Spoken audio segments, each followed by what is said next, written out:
പൈസയെന്നാണ് ഞാൻ എന്റെ ഭർത്താവിന് വേണ്ടി, എനിക്കല്ല എന്റെ ഭർത്താവിന്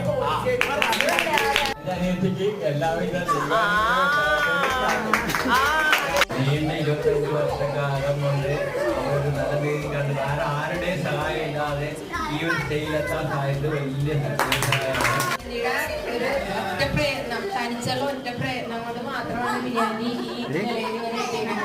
ബിരിയാണി എനിക്കൊരു ചെറിയൊരു റോൾ മോഡൽ എന്റെ പറയുന്നത്. കാരണം ഞാനും കല്യാണം കഴിഞ്ഞ് കുട്ടികളായി കഴിഞ്ഞ് ചെറിയൊരു ഇതിന് തുടങ്ങി ഇപ്പോഴത്തെ എത്തുമ്പോൾ ഇങ്ങനെ ചില ആഡ് ചെയ്യുന്ന കാര്യങ്ങൾ കണ്ട് എനിക്കതൊരു എക്സാമ്പിളായിട്ട് എടുക്കാൻ പറ്റിയിട്ടുണ്ട്. എന്റെ ആദ്യത്തെ വർഷം ബിരിയാണി പോയി ബിരിയാണി അവിടെ എറണാകുളം മാർക്കറ്റ് അലൂര മൊത്തം ബിരിയാണി ക്യാൻവാസ്